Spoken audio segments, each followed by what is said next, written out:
panelists to discuss the topic for this session. Forgive me, the title is on the program. I just need to spin down to the element of the program. Although, Sarah, you are the chair. I'm just going to add in the rest of our panel. So thanks, Sam. So what we're going to be covering is really around the human impact of digital manufacturing. And we've got 4 different perspectives that we're going to be sharing with people for this workshop. So Sam, I'll introduce myself, and then I'll ask my fellow panelists to introduce themselves as well. So my name's Sarah Schumpault. I'm a Professor of Human Factors in the Faculty of Engineering at the University of Nottingham. I lead a couple of national projects. First of all, Connected Everything, which is a national network that brings together a multidisciplinary teams looking at digital manufacturing in a range of different settings. I also lead a project called Digitop, which looks at digital manufacturing and sensing technologies and how we might effectively take human capabilities and limitations into account when we're designing new technologies for the manufacturing setting. So Chris, do you want to introduce yourself? Thanks, Sarah. So I'm Chris Courtney. I'm the Challenge for Manufacturing Made Smarter, working in UK research and innovation. I've got a bit of a history with this through life services issue. My last role in industry was actually responsible for engineering for services in Rolls-Royce, and a variety of other manufacturing and digital roles since then. I'm delighted to be here. Jan.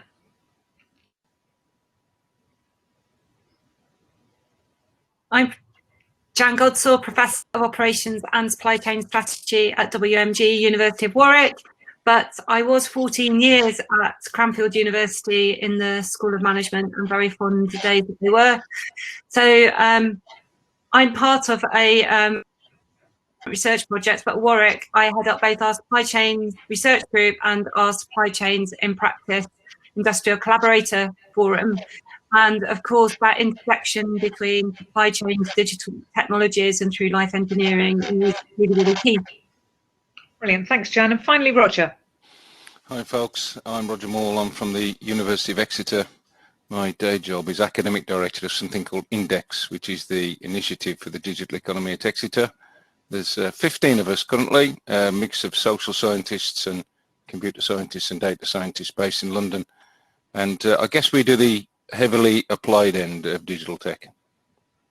Yeah, that's great. So what we're going to do for this session is each of us have got a very short series of slides that we're just going to talk through just to introduce the perspective that we bring to thinking about the human within the digital manufacturing context. So Chris is going to talk first from the perspective of the Manufacturing Made Smarter program. Roger's going to talk about the sort of the some of the business context and some of the economic context of digital manufacturing. Jan's going to focus on some issues around responsibility, as well as, I'm sure, pulling on some of her expertise within the supply chain. And then I'm going to think about some of the human factors context. And then we're really keen to hear questions. We're going to be about an hour or so, I think, in terms of this session, and really look forward to hearing from you. So I think, first of all, if I can hand over to you, Chris.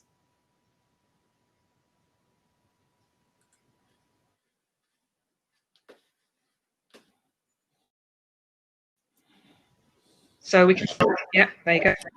Can you see my screen? It's very small, so I think probably we need to hide so that there's more space for your slides.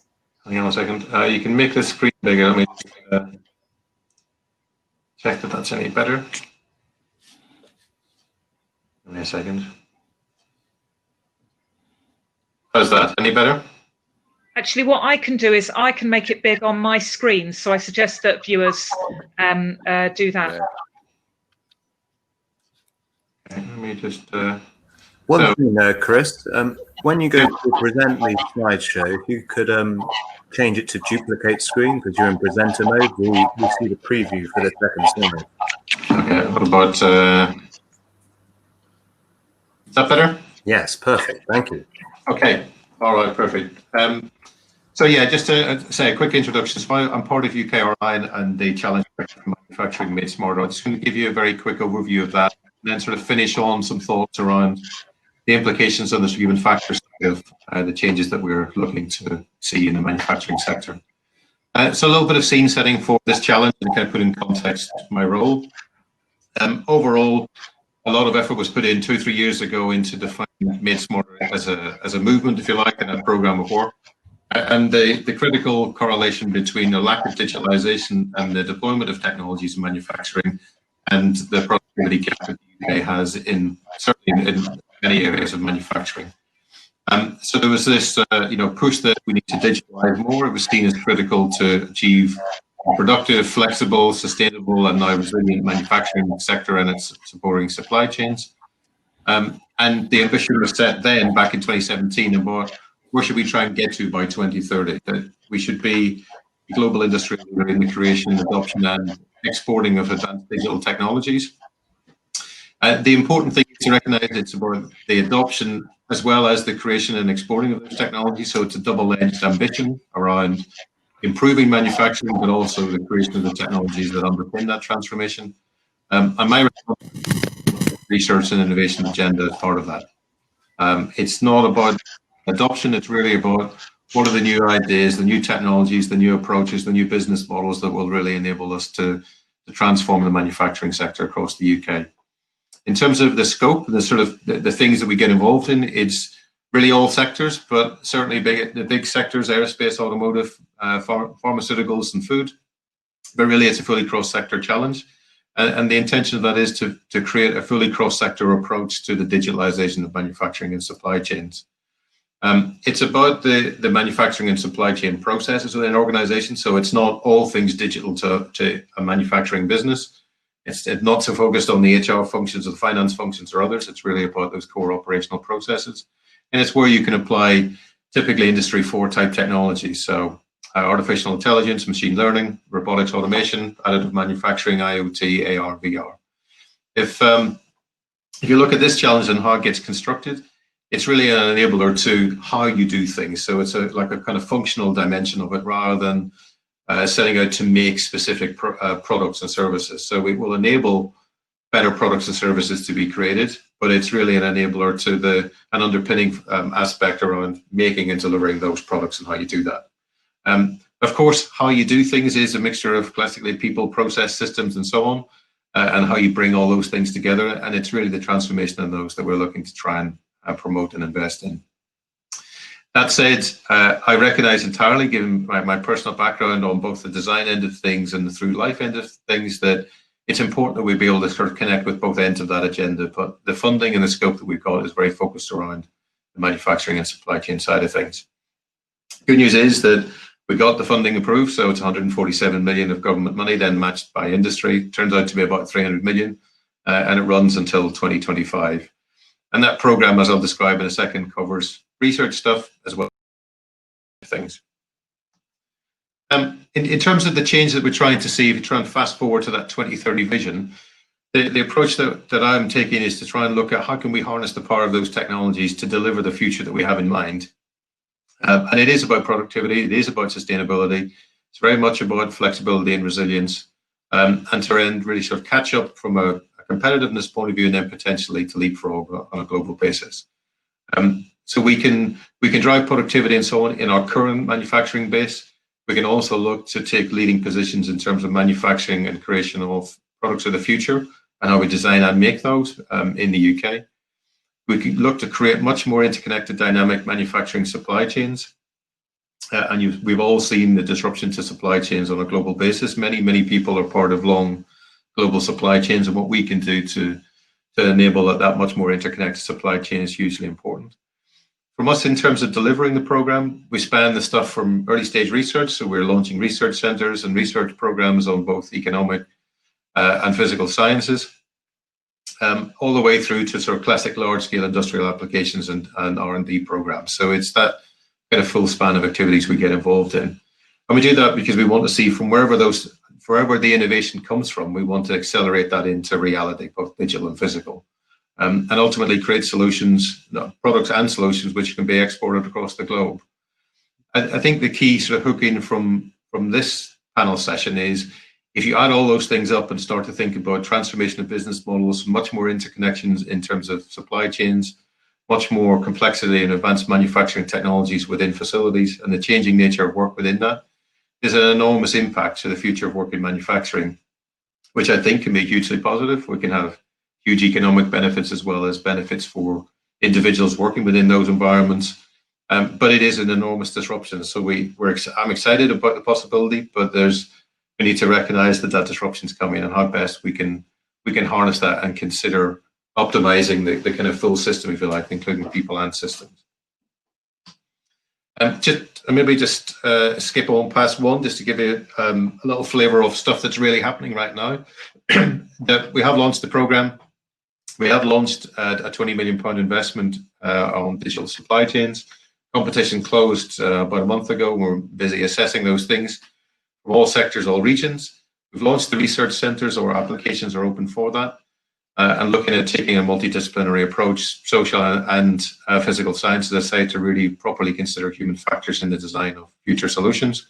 Massive range of applications so far, and the full call closes in December. Likewise, research director call is open for a very focused piece of work on economic and social research around macroeconomic, social, political, regulatory issues that we're really looking to see how we can unpick those and accelerate ourselves towards that 2030 view that we have. And some technology accelerator work, which is really looking at trying to plug into SMEs and innovators of smaller scales and trying to invest with those and boost their journey going forward. So we've launched quite a lot of stuff. We're a pretty active program, opportunities for many people to connect with us on that. And there's still more to come. So there's a national plan for digital innovation hubs. It's literally next week we'll have more information to share on that. We'll have more work investment on smart factory side. We'll be looking to go international with all aspects of the program and continue to push to try and get some complementary design activities launched as part of this program. We recognize that that's equally important, and particularly when you consider through life considerations, being able to design for through life is a hugely important part of this overall puzzle that we're keen to get support for. Maybe if I stop there, if that's great. Thanks, Chris. It's a really nice it's really great to see the progress that the program's made in it feels like forever, but also a relatively short space of time. I think the holistic approach that's being taken by the program is really welcomed. So look forward to hearing a bit more about that. I'm going to hand over now to Roger, who's going to talk about the economic context of what the future of manufacturing might mean from a human point of view. So, Roger.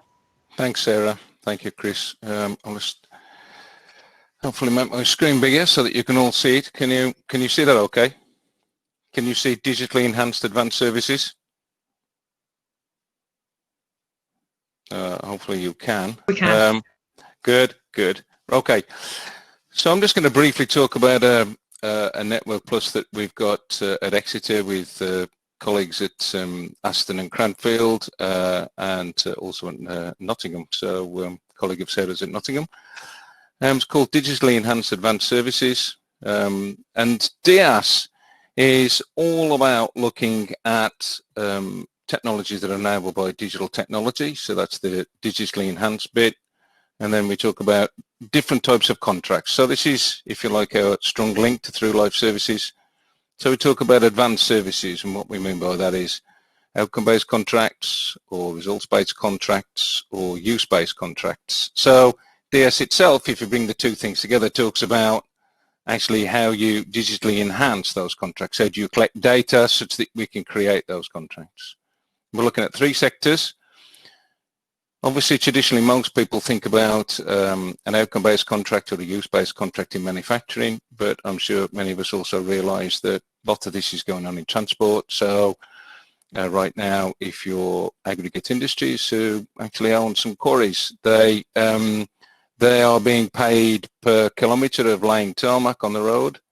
They're moving to a model where the usage contract will be how many vehicles drive across that road.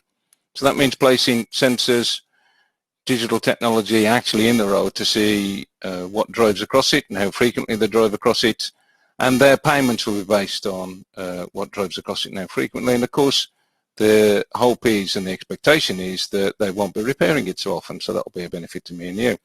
The third sector is the finance sector, and I'm going to talk a little bit more about that in a second, and that's kind of, for most people, I suspect, very, very unusual. You'd think about finance as an outcome-based contract. Well, it's always been a service, but we're thinking about it in a different way, and I think the insurance industry, for example, is moving very quickly into thinking about outcomes.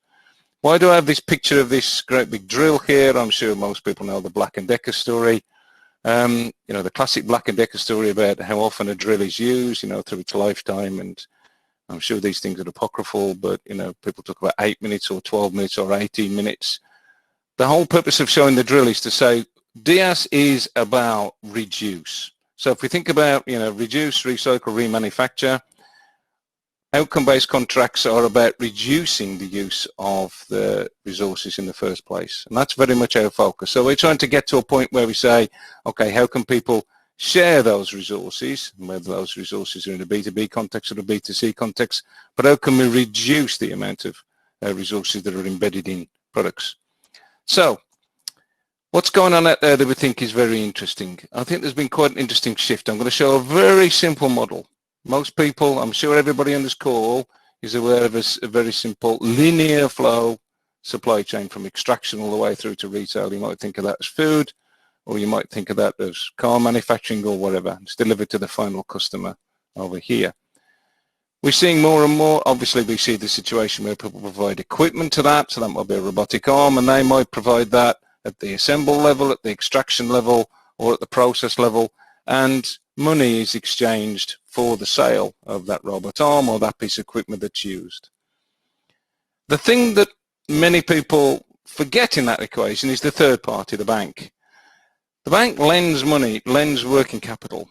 It lends money to enable the extraction, the process, the assembling, the retailing to take place. Without it, these organizations cannot exist because they expend money and need money to enable them to continue their day-to-day activities. And I can remember the Nobel Prize winning economist that I caught on Radio 4 a few years ago.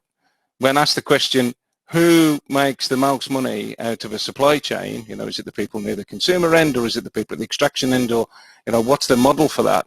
He said, it's none of those. It's the banks. The banks are the people who make the most money. They're not particularly evil. It's just that they make the money, lending that money to enable all these to take place. So for me, there's three parties in this classic supply chain. And of course, the banks also lend to the equipment manufacturers as well. What's happening that's really interesting is that the banks are sitting there right now thinking about whether or not they should own the equipment. And in some cases, some of the cases we've seen in the DIAS network, they are starting to own the equipment. They've very much become a third party. So they may buy this equipment and lease it out to the assembler or the process manufacturer and make money out of that relationship. They may have, this equipment provider may have a service contract with the process people. In other words, they may pay additional services around it, but the ownership may well be through the capital provider. So we're starting to see this shift because banks are looking for places to locate their capital. And I think it's got some interesting research implications for those who are interested in this. I think we're moving very much from dyads to triads. And I think we need to do some research around what's happening with that triad. We need to do research about where the risk spread is across those different parties. I think that's changing. I think we need to analyze the financial flows. Historically, those have been lump sum payments. Now, somebody buys an asset, pays some cash out for it, pays some money for it, a big lump sum, perhaps in the millions. But now, because it's leasing or it's based on an outcome, it's a longer term flow. It's a steady stream of money over time. That changes all sorts of things like market risk, operational risk and credit risk for the banks. Now they're classic risk activities, and they're starting to try and understand those three types of risk and what it means for lending, for buying equipment and therefore lending against equipment. Changes the contract that they have, changes their operating models, and it gets us into very much into what we think of as in-it researchers. Index, we're very interested in in-it research which is not going beyond describing what's happening to actually talking about changing what's happening. And I think we can enable some of these contracts through capital financing. And for the organizations themselves, well, the three parties I'm interested in, the operator, the OEM, the equipment manufacturer, and the financier. For the operator, it's a lot easier to start up. It's a lot easier because you don't need the capital outlay. You don't need to be making a big outlay in equipment. You can actually lease the thing, or even better still, in the use base. So you only pay when you're actually using it. For your accounting purposes, it's a movement from capex to opex, and that can be a big change in the way your balance sheet's presented. And let's not shy away from that. That's an important way of how organisations represent themselves and how they get finance. They only pay for what they use, so that enables more accurate pricing, or to understand pricing better. When you buy the capital or have the capital equipment or use the capital equipment, you don't have to inspect it. The operator doesn't own the asset. This is a downside. The operator doesn't own the asset, so it's not in the balance sheet, so it's harder to borrow against that because they don't have a series of assets to borrow against. It's like you're trying to take a mortgage when you don't have a house, when you're leasing a house. For the OEM, they sell the asset. There's lots of positives here. They get the capital, they manage the cash flows. Of course, there's something around the risk management here. The fact that historically they would sell something and get income for it, get money for it.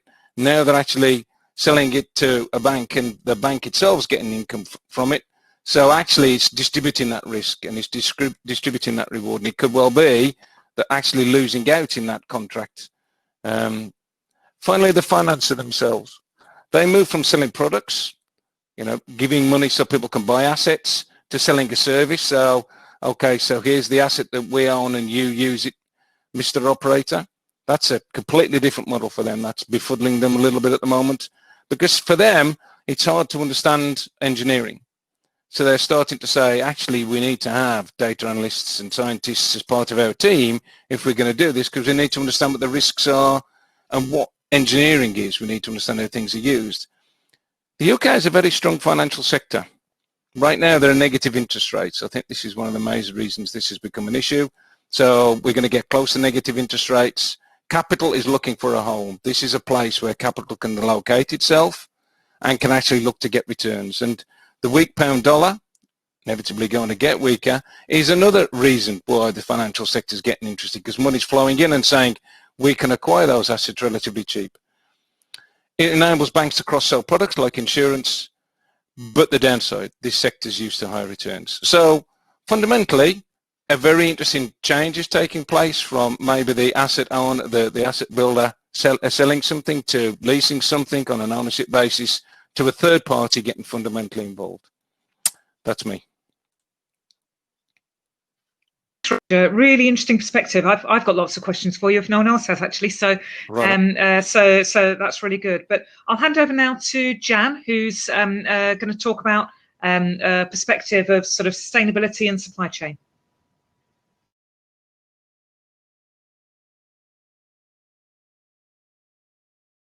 Just trying to make sure that she's got nothing that she shouldn't have before she shares her screen.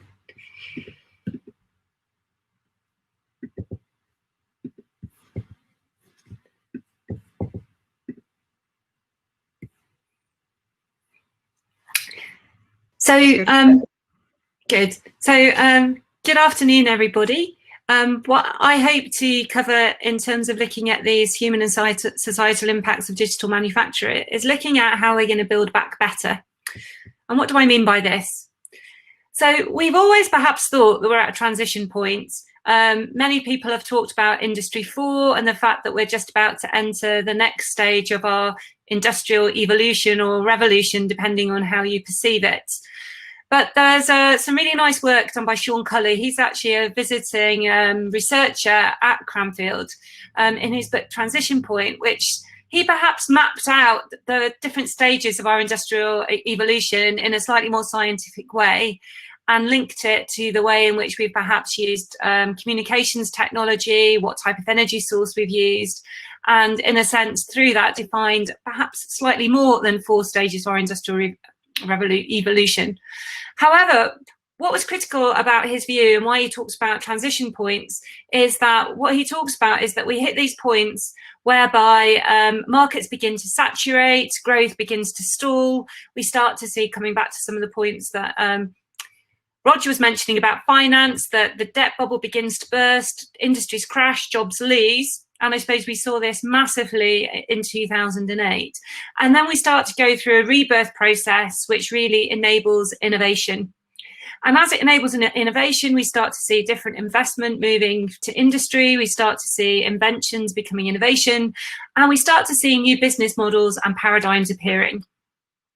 And pre-COVID, that was the sort of stage that I think we perhaps saw the UK and the global economy in, quite often pinned to this sort of industry for label, and with very much technology perhaps perceived to be the predominant driver. However, I think there's been a counter narrative that's gone alongside this, and perhaps if you look at it slightly more from a sort of social science perspective, there's perhaps been a view that actually, if you think about our previous industrial evolutions, they were always consumption-driven. They were always consumption-driven economic growth. So in a way, we were always enabled to keep growing. And in a way, we didn't care that that economic growth was coupled to an impact on the environment. But I think what we're recognizing is that this desire to consume more and more and more has actually led to a position whereby actually the environmental and social impacts of that consumption are beginning to get out of balance. And actually, we're beginning to question the rate at which we're reusing resources, which ties very, very nicely into Roger's views about how do we reduce. Fundamentally, it's not just how do we, in a sense, we have to start by reducing consumption. And of course, different types of, whether they be servitized business models or product service systems can really, really help us to do this, because what it enables us to do is to potentially share resources, but also perhaps it enables us to design things that are going to last and can be repaired or reused or remanufactured. And when David Attenborough speaks, you know, he spoke about plastic, and finally we saw some movement. And what he actually is beginning to also recognise is that we need to curb the excesses of capitalism, and that actually by consuming less, he doesn't necessarily believe that we're going to be less happy. And actually this sort of trend is reflected in the United Nations Sustainability Goal number 12, which talks about responsible consumption and production. And it's very interesting because if you look right the way back up through our entire industrialization, consumption and production have always been linked. You know, Ford recognized this when he designed the Ford Model T and what we now see as our modern production line. It wasn't just an altruistic move. He actually recognized that in order to be able to make a car that was affordable by the masses, he needed to develop a production method that reduced the cost of production to such a low level that the masses could afford to buy it. So in this way, it's created this link between economic growth, consumption and production. But COVID-19 has perhaps challenged our thinking in an even more systemic way. And actually, I think the United Nations Sustainability Development Goals still stand, but perhaps what they're now beginning to highlight to us is that post-COVID-19, we have had an accelerator to that transition point, but perhaps that accelerator can enable us to start to look at this through a totally different lens, and to actually not just think about the next stage of our industrial evolution as being one that's digitized or technology enabled, but to actually think about one that is going to enable a systemic shift to a more sustainable economy. And that is probably an economy where we see that economic growth is decoupled from the impact that it actually has on the environment. And what the United Nations are calling for us all to do is to work together to build back better. And if we're going to build back better, I think there's three fundamental questions that we need to answer. And I'll just quickly cover each of these in turn. The first of these is about what we should manufacture and where. I think a lot with COVID-19 has been talk about should we be reshoring and bringing a lot of stuff back to the UK. It's a good point, but perhaps a point you've got to look at from a number of different perspectives. From a UK government or from the government of any country, there may well be assets that that we want to, or manufacturing install capability base that we want to make sure that we have locally to actually enable not just manufacturing of products, but to also support that ongoing delivery of services on an ongoing basis. But equally, you've got to look at this from the basis of individual firms. Quite often, global multinationals are looking at their footprints as what's best for their firm. And in that way, we need to get the balance right about what we make globally, what we make regionally, what we make locally, and increasingly what we may even make in our home, if you think about things like 3D printing. But what we're seeing is that countries, at the very least, should be self-sufficient in their manufacture of products that are critical to life. This is things like food, healthcare, energy, defence, housing and comms. And perhaps what we need to make sure is that as a country, we need to reduce our dependency on industries that are just critical to economic stability, such as aerospace, automotive, because whilst they are very, very important to create economic stability, if you have all your eggs just in those baskets, as we can see from some organisations faced by the COVID crisis, they're not the things that people need when the going gets really, really tough. And this sort of brings me on to my second question, which is about what critical infrastructure is required. Now, if you live where I live in Stroud, on the edge of the Cotswolds, there's posters and placards up banning, asking that we don't progress to 5G. I'd actually argue that if we are going to move to the next stage of our industrial evolution, then actually infrastructure is going to be really, really important. And actually what we're seeing is evidence that China is investing very, very heavily in two types of infrastructure, both the infrastructure required for connectivity and the infrastructure that will enable low carbon energy sources. And if the UK is going to stay at the forefront of manufacturing, but also if we are going to do so in a way that actually protects and keeps our nation resilient, then we have to invest in this infrastructure. And that's because it will support a very, very different model of manufacturing supply chains and a vision that is much more socially levelling. Because at the moment, we have disconnects between the North and the South. We have disconnects between large OEMs and small SMEs. And we have disconnects between those firms in the supply chain that are large and have the power and those smaller companies in the supply chain that are exploited. And the way that we can perhaps change this is by not looking at the unit of production anymore as a factory, but as the individual machine or vehicle, be that a scooter, a lorry, a milk cart that's going to move things around. And that changes the competitive advantage away from scale to economies of scope and should enable us to deliver that Industry 4 dream of customised products in a batch size of one.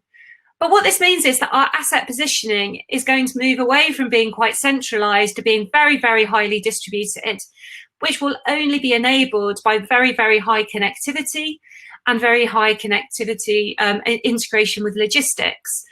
And in order to encourage consumers to make the right choice, a choice that perhaps gives us a better balance between the economic, the social and environmental impact, we need to make those things very, very visible to the consumer. And interestingly, just building upon a point that Roger raised about finance, if you actually think about how manufacturing was perhaps in previous centuries, if you were to travel to somewhere like Bourneville in the Birmingham area, we had a sense of community around manufacturing, and actually both the firms and the community invested. So surely in the future, we could actually have individuals making an investment in a machine, because investing in a machine is far more achievable than investing in a large factory. And also, if we are only having to invest in things in a machine by machine basis, it actually makes it much, much easier for companies to make that investment, because the investment required in very, very large factories can be prohibitive and perhaps is one of the things that's held UK manufacturing back. And in order to do this, and once again, this builds on both Chris's and Roger's presentations, We need to do this by actually thinking about how we design for a more circular economy. Because in this way, if you actually think about it, if we're not just designing things in that linear way that we'll use once, but we're designing things that need to be maintained or reused or refurbished, and only in the worst possible case do we actually recycle, then actually what we're saying is we need to have those facilities much more locally to be able to do that maintenance, reuse and refurbishment. And I think what goes along with a circular economy are those different business models that are much more around sharing, because they will enable us to only use an asset for that time when we actually need it, rather than having, if you were to look in your own house, look at all the inventory you have of stuff that's either half finished or not used, or you only use for a very, very small proportion of the time. And fundamentally, what it might also make us think about is, yes, we have limited resources in terms of how we mine them out of the ground. But again, if you look around us, we have materials everywhere. And perhaps this will encourage us to be a bit more creative in terms of thinking about how we can mine for materials in what we've already got. And so just to conclude, I don't know if you've seen the film The Matrix, but one of the main characters, Neo, is actually asked to make a choice at one point between a blue pill that enables him to carry on in comfortable ignorance, or a red pill that enables him to see the truth of life in the present. I would argue that we all need to, as academics, as practitioners, think about our future and think about whether or not we're going to take the blue or the red pill. Because blue is really the business models of consumption and production pre-COVID, and red is now in the future. And my challenge to all of you is how you think about building back better. And that was great. Lots of food for thought, and really interesting perspective about thinking about, you know, what this is going to do to our towns, what it's going to do to the way we live, to the way we approach our own products as well. So I'm just going to sort of conclude before we move to questions and discussions with, I've just got 3 slides just to give a bit of the sort of almost what does this mean for the people involved in the system perspective. So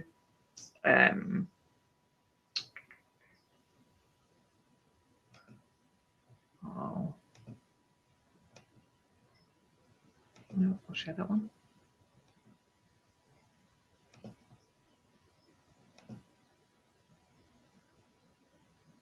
So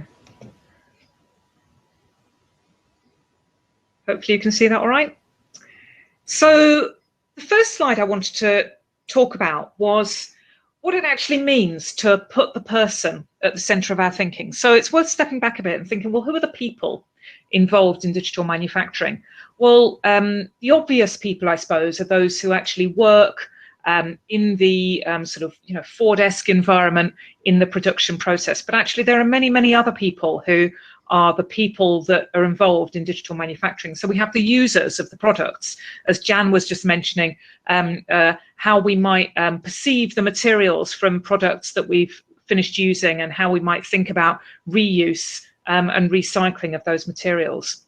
We've got the investors, we've got the managers, the developers who are responsible from an organizational point of view for thinking about the way in which we should be influencing the direction of future digital manufacturing. We've got policymakers, we've got those who run our cities, who run our countries, and thinking about, therefore, where the priorities for investment in research and development and support for industry might be. But all of these people have a lot in common. And what they have in common is, first of all, that they are at the center of a number of different complex systems. And so if we think about this diagram, we've got people at the center, and they are working with technology, and they're working with artifacts. When we think about designing new work environments, we often get very, very focused on the technology that we're designing for people to interact with, whether it's a new type of robotic system or a new type of computer automated design technology that's supporting them. And what we often overlook is the fact that whatever technology you're using in a physical setting, and you've almost always got artifacts and physical items with you. I can think of myself now, I'm working in a primarily technological setting, so I'm interacting with my computer, I've got a microphone here, and then sitting on my lap is a pad of paper and a pen. So in order to effectively use the technology I'm interacting with, I'm supplementing that technology with physical artifacts. And we still very frequently see this in a number of different work and use and design settings. The second thing that this diagram talks about is the difference between tasks and goals. Within engineering, and those of us who analyse work, we're very, very good at measuring tasks, very good at counting things, very good at doing what Henry Ford did and thinking, right, how do I increase the number of items that I can produce on this line? And what number of workers do I need on this line in order to produce my products to the highest possible quality? But what we often overlook is the goals and the motivations of those who interact with our technologies. So again, whether you're working in design or production or use, you often will have quite a distinct relationship between the tasks that are observable, that are measurable, that you're completing, and the goals that motivate the way that you are completing those goals. So your goal in the use of if you think about how you drive your car, we're all completing the same task. We're all pressing the accelerator, pressing the brake, steering, using the automated technologies in a certain way. But I might have a goal to minimize the vibration in the vehicle. I might have the goal to have a pleasant journey that's calming and not interfered with by sort of unpleasant experiences. I might want to go as fast as I can. And those goals influence the way in which we complete our tasks. The next thing that we know here is that work and activity takes place in a personal, physical and virtual space. And that personal, physical and virtual space is in a wider setting. And this is where the disruption of digital manufacturing becomes very, very interesting. If we think about what I think it was Jan said, the move between the machine and the factory, we used to imagine the technologies that we use in manufacturing being in a very distinct setting, perhaps a dedicated setting, a large building, which has been designed in order to support that particular activity. Digital manufacturing is completely disrupting this, and we have a distributed work environment that might be everything from the 3D printer at the corner shop to the wider production facility to the specialist design team that are in a completely different setting. And this gives us massive flexibility in terms of being able to design those settings to meet the needs of those working in them, but also really challenges our traditional way of thinking about the manufacturing environment. And all of this takes place in a work and organisational context, thinking about the work and organisational culture. And it's again interesting to think about in COVID, how we've managed to maintain an organisational culture when we're suddenly all working in a distributed way. All of this takes place in the context of the sorts of things that Roger and Chris were talking about: the financial constraints and priority, the technical developments and capabilities, framework. Much consideration within digital manufacturing is about, well, how on earth do we deal with the disruption we've got to our regulatory frameworks here? How do we verify and validate products that are produced in such a different way when our previous methods have often been about verification of process? And then we also have our social influences, expectations and norms that we need to consider. And again, often within a work context, we forget that humans are sentient beings. We have emotions. It's interesting if we think about, you know, the situation that Jan finds herself in Stroud. Well, why on earth are people arguing against 5G? Well, it won't be from a technical point of view. It'll be from an emotional point of view, understanding the impact on an environment that is something they feel very affectionate towards. From a human factors point of view, if we get all of this right, if we think about this in a holistic way, we can end up delivering better work design, better work performance, and better work culture. So this isn't just touchy-feely stuff. This has got a real necessary business and societal benefit if we consider all of these factors in an effective way. So the next thing I wanted to talk about, interestingly, has some parallels to one of the diagrams that Jan talked about. One of the things that I feel very strongly about is that digital manufacturing and the automation that comes with it can be very easily and very naively associated with just replacing people with technology. Whereas actually all of history and all of the work that's going on at the moment suggests that something much more subtle is happening. But actually this isn't about removing jobs, it's about changing jobs. And therefore, from a societal point of view, in programs such as the one that Chris is leading, we need to be thinking, what do we need to do in terms of research and development and training to make sure that we as a society are well equipped in order to respond to these changing skills? So we can see in the top right here, and this is some work that it's been published by the Bank of England, that we can see that there will be skills that will be needed less in terms of physical and manual skills, basic thinking and reasoning skills, but skills that will be needed considerably more, such as technological skills, social and emotional skills, and higher thinking and reasoning skills. The other thing to note is, if you look at that slide where it's talking about physical and manual skills, it's talking about a reduction in hours worked in billions from, I don't know, around 115 to around 100 billion. They're still the most dominant skills. So it's very easy for us to think, oh, we won't need those manual and physical skills anymore. But actually we will. It's just their perhaps traditional location in the manufacturing through life process may be changed in some way. The obvious one for us to think about responding to here is at the top there in terms of technological skills. And it's interesting when we look at that in parallel with the graph on the left here, which implies that chance of automation around jobs, it's dominated by what are probably improperly called lower skilled jobs. And of course, from a societal point of view, this is a real concern.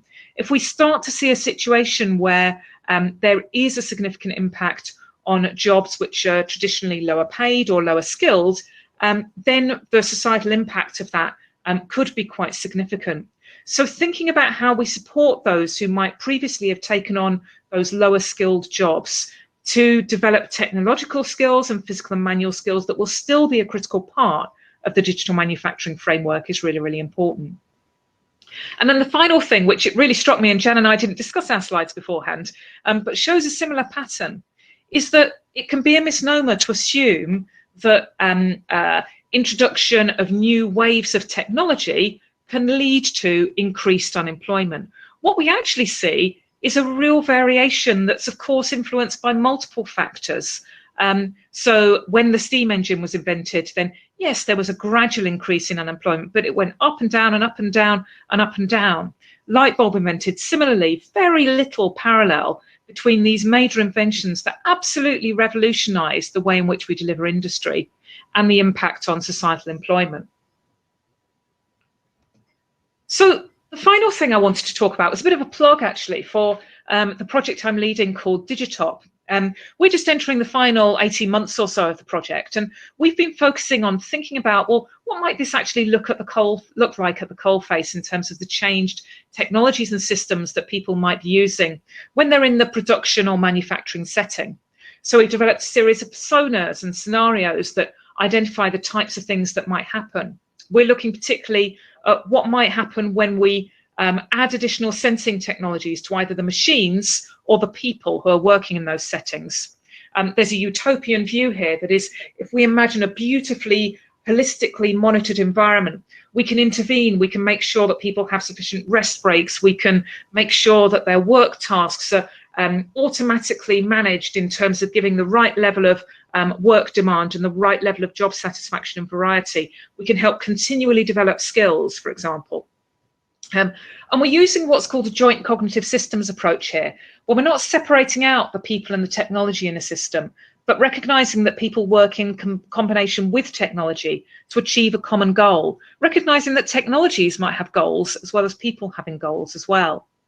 And then we're thinking about some of the particular technologies such as cobotics, human-robot interaction, use of digital twins and augmented reality, and thinking about how some of the tools about digital readiness might support us. And do take a look at the website, because we've just launched our toolkit that provides a number of tools to help inform those who are researching or developing or implementing technologies in this area, understand and think about what those types of technologies might mean.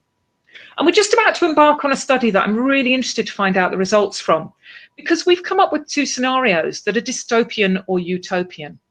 The utopian scenario is the one that almost Jan alluded to, where manufacturing brings back that community. I live in a town that was formed on the basis of manufacturing, and of course there is no manufacturing here at all now. And so thinking about, actually, apart from a little wool factory down the end of the road, thinking about how we can perhaps reintroduce the role of a manufacturing or design setting within the community context. We can imagine a scenario where people trust the technologies they're working with. They don't mind additional sensing technologies in the workplace because they know that that data is being used for good. They understand who owns the data. They understand how it can help their own health and well-being, as well as the good of the industrial production process they're engaging with. And we can see the opportunity for all those involved in the through-life engineering process being able to engage in innovation. But there's a dystopian view here as well. We're seeing this play out right now in terms of the way that we've got attitudes towards the test and trace system and the tracking systems within COVID-19, which are very analogous actually to the types of technologies we might see in other settings. This big brother perception of corporate megalomania that is trying to take all of our data from a bad perspective to make money for a few number of sort of billionaires around the world. And this will result in low engagement with monitoring, in the same ways we're absolutely seeing right now low engagement with some aspects of the test and trace activity. And we'll also see this blurring and removal of the homework boundary from a bad perspective in terms of thinking about individuals' well-being and health. So these are really just sort of food for thought that we wanted to share. And I think what we're happy to do now, if I can go back to my screen, is just sort of take any questions. So I think, as I was instructed before, what Sam suggested was that we use the. Do you want to instruct us as to how it's going to work now, Sam? Yes. So just on behalf of those of you in the audience this afternoon, if you could raise your hand. So in the Remo interface, so there's a set of buttons down the bottom here. If you hit more, you can raise your hand. And we can invite you here onto the stage, and we can have a nice discussion around the good topics raised by the panel. That's great, thank you. Bear with the audience as they navigate the interface. I know you can do it. We did quite well in workshop 1 earlier. Excellent. We'll see what questions we've got. Or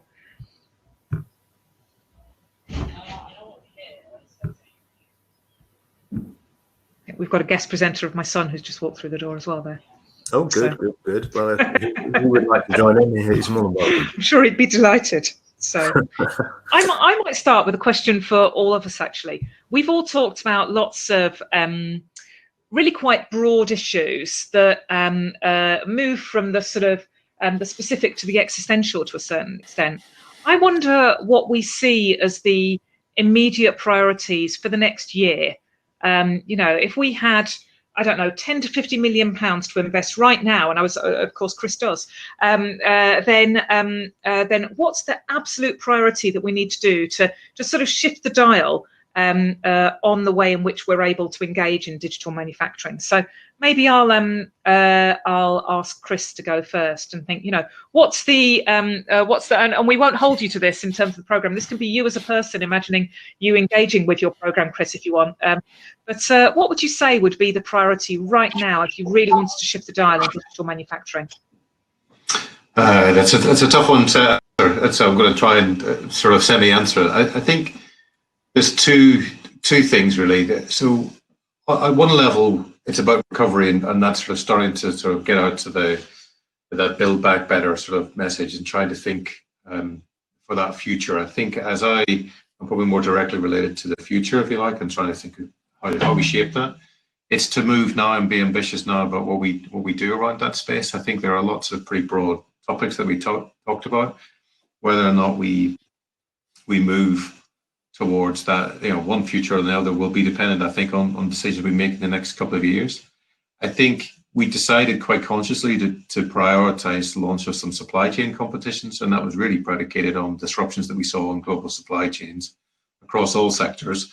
Every sector experienced a spike or a plummet of demand, and everybody had to respond to that. So we've seen that I think there is a need to create a more interconnected set of sort of manufacturing organizations. So I think that connectivity across manufacturing organizations and supply chains is definitely something that's hugely important to do. And that you know, that's really why we launched the competitions that we have done. Beyond that, I think it's just trying to accelerate towards that future of work that we have in mind and make sure it's a more utopian view than a dystopian one, and it's in our hands to make it so. In terms of the choices that we make. and that's what we're trying to do. The supply chain came first, really, and that was the clue as to what we wanted to try and do. If I got more money in for the same scope, it would be kind of doing more of what I'm doing now. If I got more money with anything to do with it, one of the gaps is on the design side. We're looking at how we manage the whole life cycle of products and create that more circular economy, that kind of real life view. I think there is a gap in terms of our efforts there. So I would either do more of what we're doing now, if you ask me, or free rein, I'd probably do more on the design side. Great, thank you. Roger, what about you? Yeah, I think it's a tricky question as well. I'm coming at it from the Build Back Better as well, but also from the mindset. My father part owned and ran a factory for 30 years of his life. They bashed metal in the Black Country, and when I think about the priorities that he had on a daily basis, they were all efficiency priorities. They were all productivity priorities. And now we've sort of shifted some of those priorities to start talking about resilience and sustainability. And I think there are trade-offs. I think when talking to him, he would be asking me questions around, can I do all three of those, and what does that mean for my factory? And I think that's a really tricky space to be in, and I don't know what those trade-offs are, but I'm damn sure there are some trade-offs. Let me just be honest. I think when people talk to me about resilience, they often talk about putting more stock into a system. I know the food sector does, and I grumble like mad and said, yeah, that's going to put food prices up.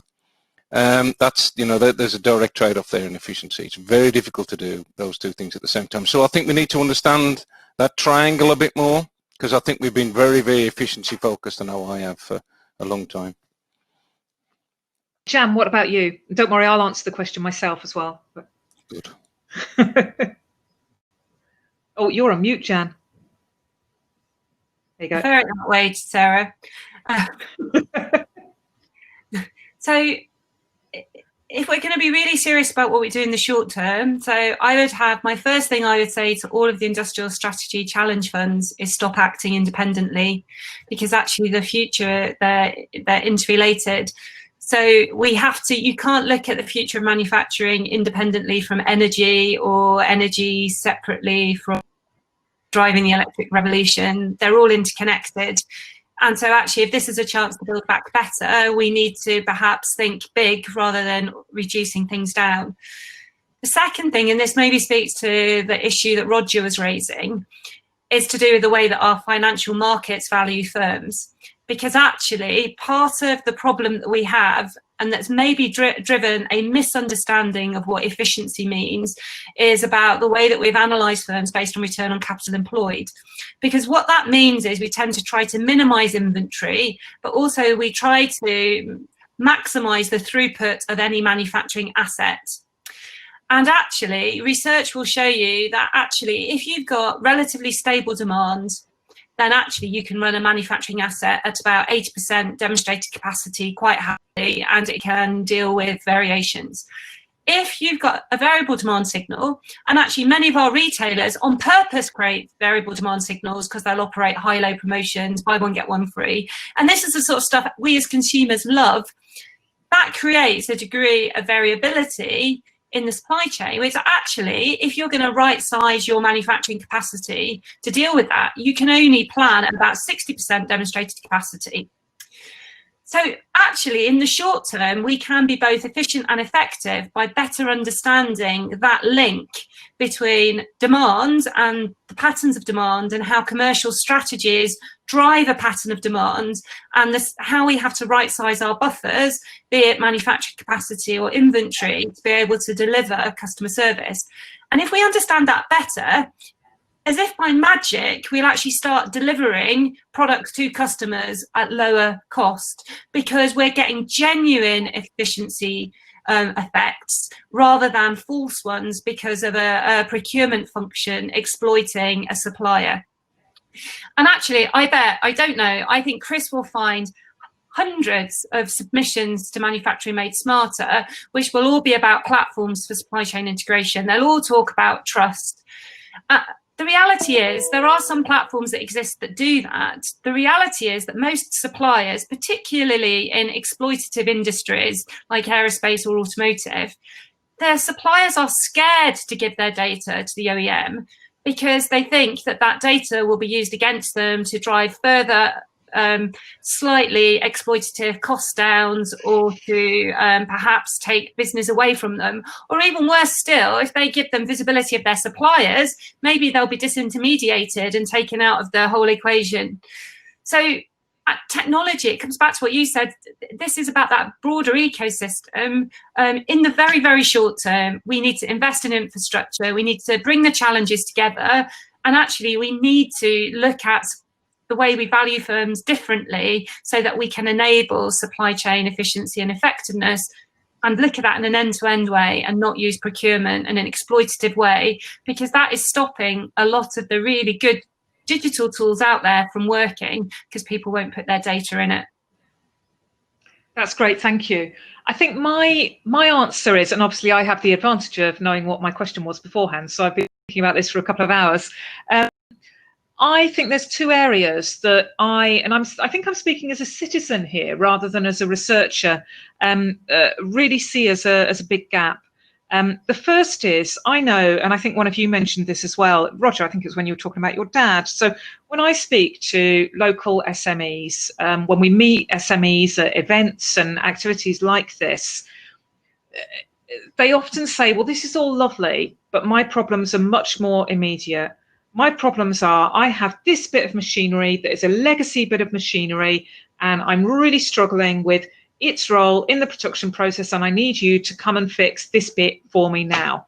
And I just see a real barrier for really interested and engaged SMEs in truly investing in digital manufacturing. We, at the moment, are seeing some fantastic work from some of the large-scale, high-value manufacturers in terms of the way in which they're revolutionizing their work within the workplace. But there is a danger that does become exploitative in terms of the power that they therefore have in terms of the sort of the digital manufacturing data and understanding. And we need to, I think, from a national point of view, really understand how effectively we can support SMEs and engaging with this. And Chris, I'm interested in how you feel that's sort of playing out in the Manufacturing Made Smarter project. The second thing is, one of the other hats I wear is I'm on the board of the Connected Places Catapult. And it really surprises me how disconnected a lot of the discussions that come to the fore in the Connected Places Catapult are from some of the discussions in High Value Manufacturing Catapult and the others as well. So it's similar to your point, Jan, in that I think many cities almost don't see manufacturing as the way to recover. They see finance as the way to recover, or they see other sort of activities as the way to recover. But actually thinking about what a sort of a city or a place-based approach to manufacturing looks like, I think is really interesting. So I don't know if anyone wants to come back on any of those points. Chris, from the Made Smarter perspective, how do you feel there's sort of an opportunity to address some of those issues? Just to go back to the thing you mentioned about SMEs, it's an interesting point. We got, on the one hand, the evidence is that actually more than 50% of grant funding ends up going to SMEs, both by number of companies and by value.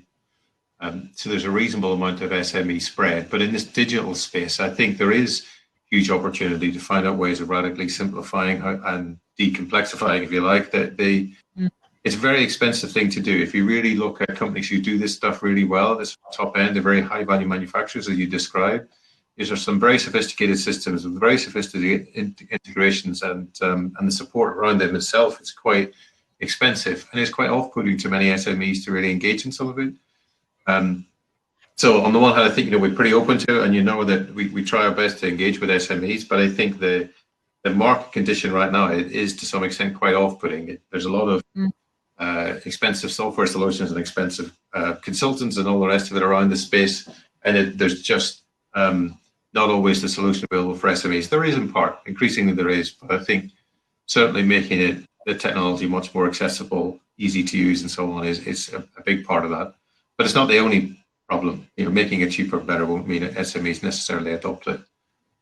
For sure, there's a lot to go at in this space, and I think there's a lot that we need to do, which is on the innovation agenda to enable that to happen. Right. It's not just about adoption issues and trying to persuade them a bit harder to take to today's technology.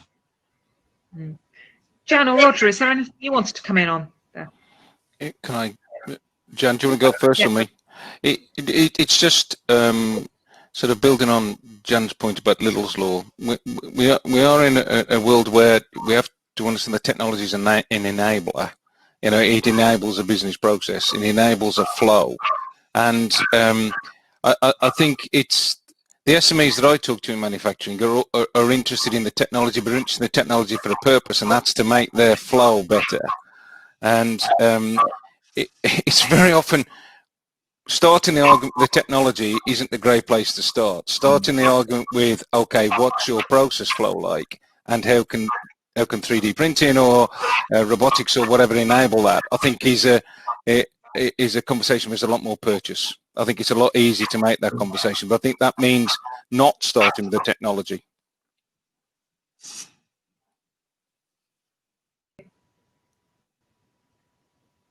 I'd agree, and maybe my slightly utopian view of what could we actually do next. So Roger talks about the Black Country. Probably one of a favourite project that we've recently had funded is called Repowering the Black Country, and it's part of the industrial decarbonisation.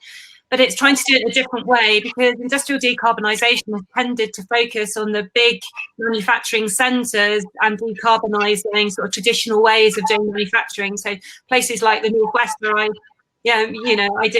I earned my stripes as an engineer for ICR, but they're assuming almost manufacturing is going to continue in that way, and that's what you decarbonise. This exciting project for the Black Country is about assuming that how can we use low carbon energy as a way of reindustrialisation? Now, I heard this really strange word by Dave of carbon leakage, and I had no idea what it was. But really, this is the idea that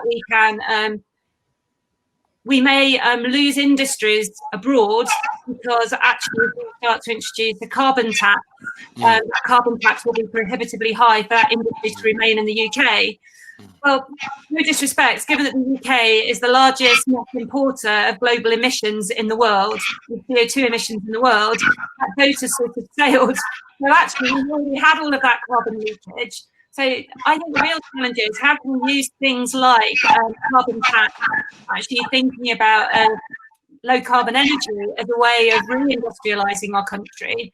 And for me, the really exciting pilots would be taking a region like the Black Country and looking at how, if we bring these things together, connectivity, low carbon energy, some of these new ways of doing manufacturing, we can actually create these new distributed manufacturing networks that will create new sense of community. So in a way, it's a bit like a modern day version of Milton Keynes that's not just about houses or concrete cows. So I was I'm just aware we haven't had any questions from the participants, and I don't know. Oh, Steve, yeah, brilliant. Do you want to come in, and I presume Sam will help you ask a question, Steve? There we go. I think that means you're a presenter now, Steve, so you can go ahead and ask your question. Very nice to see you. Hi, Sarah. A lot of what you've discussed at the moment seems to fit into two camps, as far as I'm concerned. There seems to be a lot of information that isn't joined up, and there's also a lot of people that are misinformed. So are academia and industry doing enough to manage change, or are we just providing the opportunity to change? That's a really good question. Are we doing enough to manage change? And are we, what was the second point about the sort of the... Well, it's basically the fact that the change can be imposed on people, or we can get people to want the change. Yeah. And the skepticism and things like that we see, you pointed out, test and trace. At the end of the day, that's for everybody's benefit, but people are pushing back against it because they're skeptical. Yeah. And is that because we haven't informed them enough, or we've given them enough incentive to do it? Yeah. And the same for the digital. Well, what is the digital revolution now? So it's a really good question, actually, and I'll volunteer to go first in answering from my own perspective, but then I'll sort of go around the room again. So I think that there's a really interesting thing in terms of the responsibility that both industry and academia have in terms of being honest about future technology developments. The way I would articulate it is that from a human factors point of view, we would talk about communicating an appropriate mental model of what's going on. So a mental model is something that's hypothesized as being something that people use in order to inform their behavior. And it's basically our internal representation of understanding of how a system works and that influencing the way in which we behave. So the classic example is that we can have an inappropriate model of a house thermostat if we think that by turning the thermostat up to high, we're going to be heating the house up more quickly. That's an inappropriate mental model. It won't be heating the house up more quickly. It just stops the temperature at which the heating stops. When people used to meet my husband, we've been together a very long time now, so he has amended his mental model.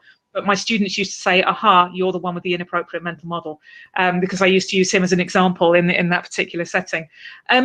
The interesting thing is we are seeing right now that we have an inappropriate mental model of test and trace technologies. We have an inappropriate mental model of the understanding of where data sits within a system. So if I'm engaging with my mobile phone, I click, no, I don't want to share data with Apple.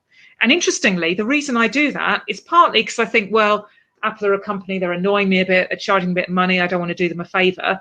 But also, I'm actually thinking, well, I'm really worried I've got a really old phone and I don't want it to make my phone more slow if it's sending data off all the time. I have no idea if that's true or not, but that's a mental model that I hold that is directly influencing the way in which the company whose product I have purchased is able to then understand my use and influence its future design. So thinking about how, and it's interesting that Chris said we've got a gap in design in terms of our capability, mental models are not well informed by us telling people. People don't respond to training well from an ergonomics and human factors point of view. If the solution is training, we failed from a design point of view.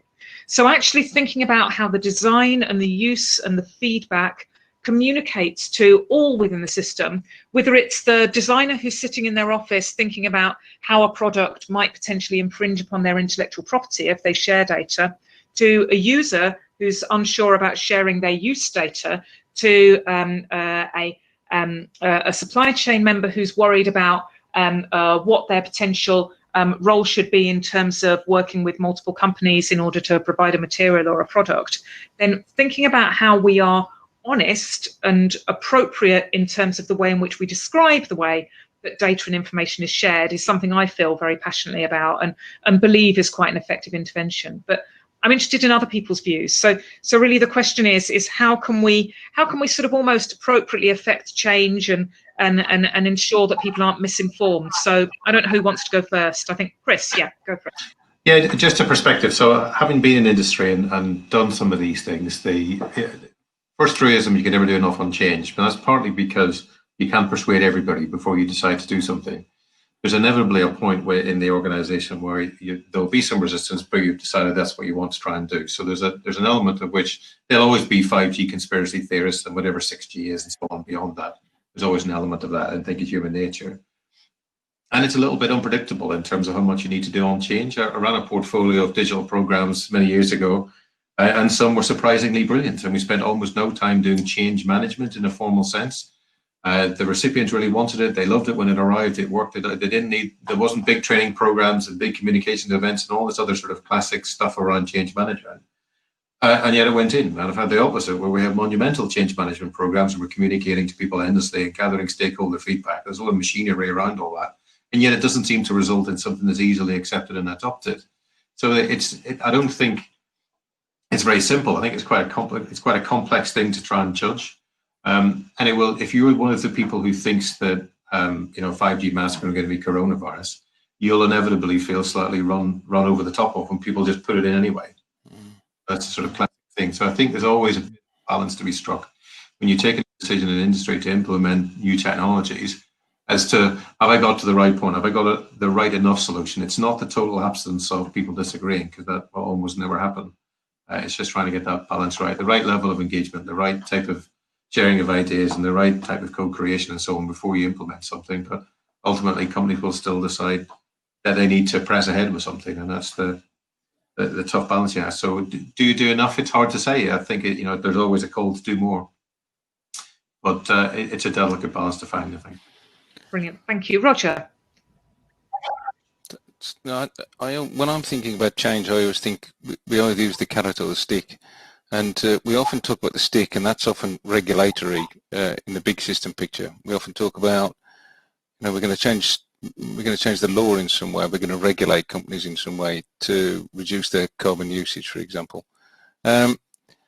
I think you get a lot more change and a lot more long-lasting change out of incentives. That's the economist in me, I'm afraid. So if you can align incentives across a supply chain, you've got a lot better chance of making something stick.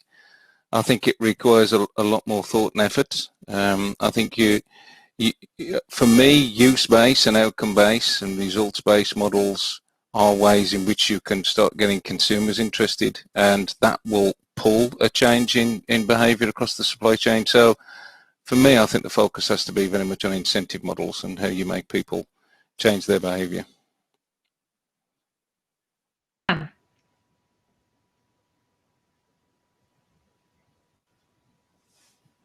Sorry, I think Roger, I would fully concur with Roger. So I actually think if you want to bring about change, the way to start is with us as consumers and individuals, as opposed to our work personas.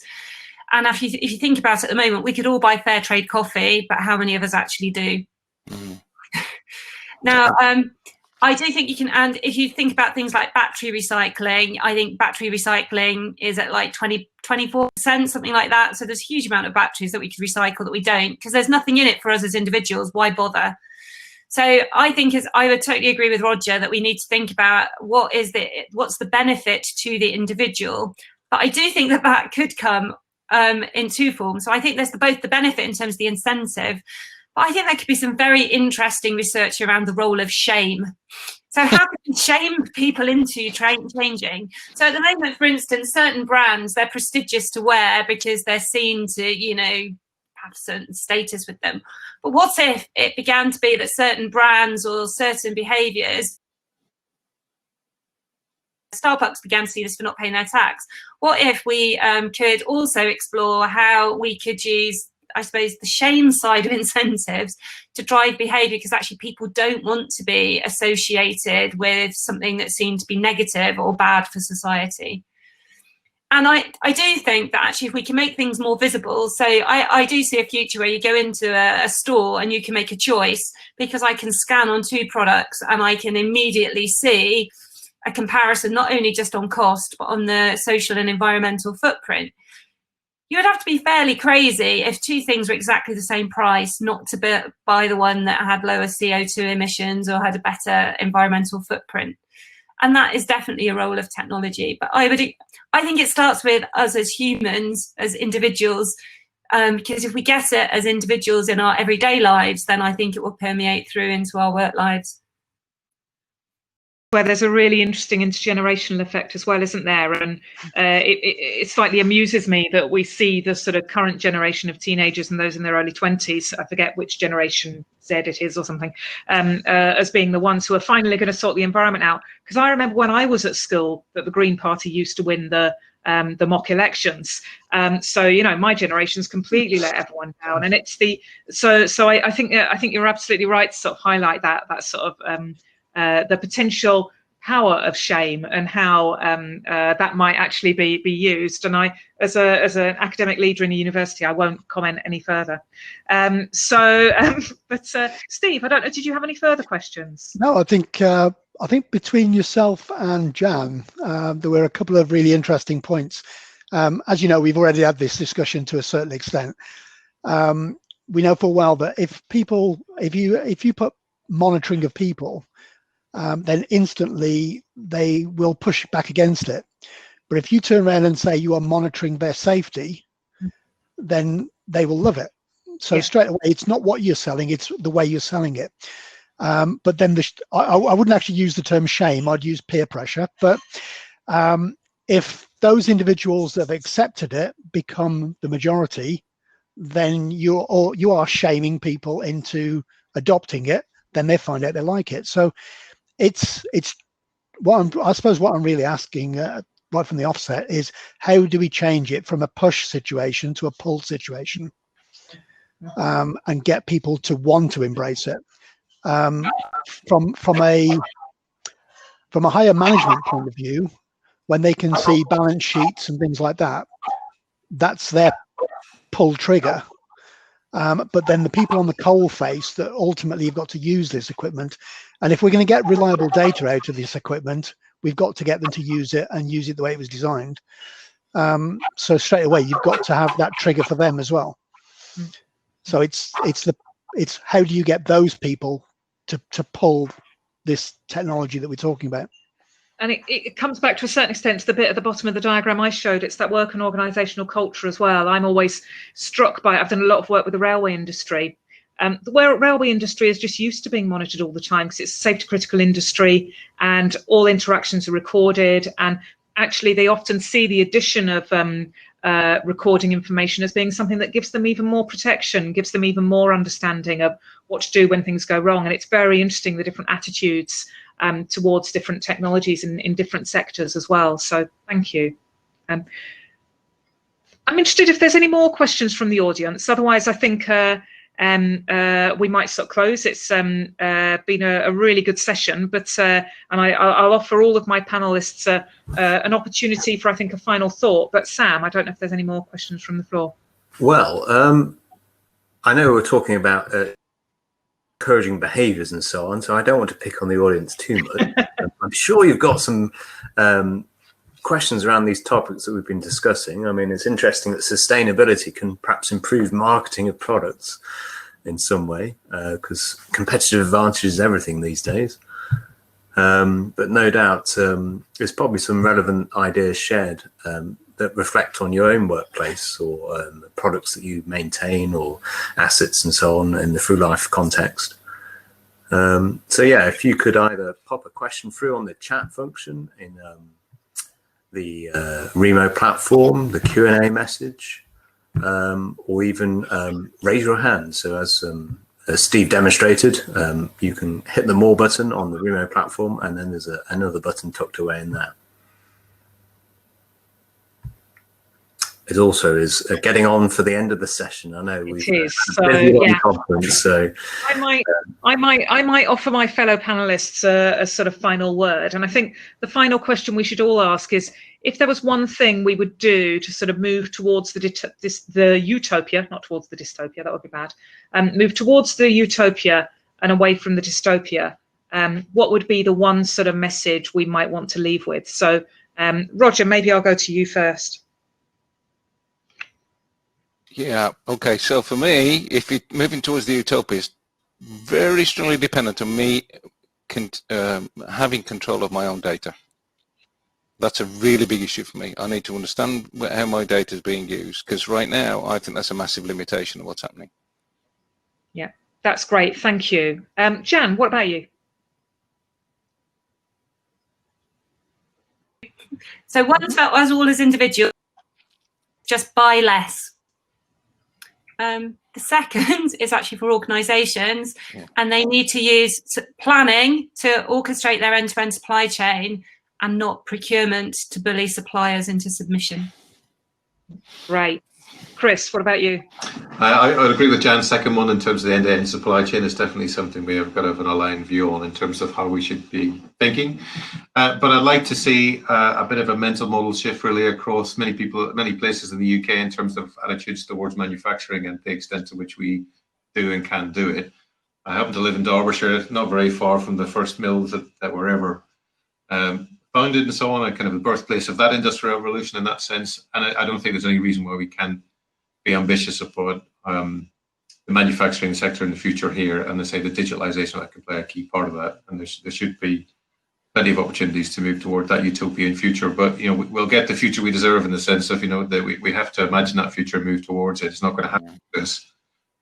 So I say I would just encourage us to believe that we can see a rebirth or a growth in manufacturing in the UK. Right. And I think my answer to the question would be make sure that we approach all of these problems from a multidisciplinary perspective. And I think today's session's been really interesting, that we all come from different perspectives and different disciplines, although I think we're all singing from the same hymn sheet in terms of what we want to achieve. And I think by taking this multidisciplinary perspective, we've got much more chance of taking people with us. And I think that the people we need to take with us are not just the manufacturing companies, they're not just the manufacturing workers, they're not just the consumers, they're the external sort of perceivers of the manufacturing industry as well, their government, their society more generally. And so actually thinking about some good old change management techniques that, Chris, you used in your manufacturing setting, we could do a lot worse than thinking about how we apply that in a more sort of systems perspective to digital manufacturing as a whole. So so I think I'll just say thank you to all of you for what's been I've certainly found it a very interesting session, and I hope that others have as well. And I think we can hand back to you, Sam. Well, thank you, everybody, and thank you for the presenters for today's session. It's been running quite smoothly here in the Workshop 3, so thanks all for your contributions. We'll now close this session. We'll be returning to the floor. And I believe there is some parallel sessions still running in rooms 1 and 2. So at the end of those last presentations, you can dive into those. There's navigation buttons which will be shown on the right-hand side. And then our main hosts, the chairs of the conference, will close today's session of the conference, and then we'll reconvene tomorrow. So thank you. Thank you once again. I'll close this down. We'll be back on the floor. So please take a seat and chat amongst your peers. Thank you. Thanks, Sam. Thanks, Sam.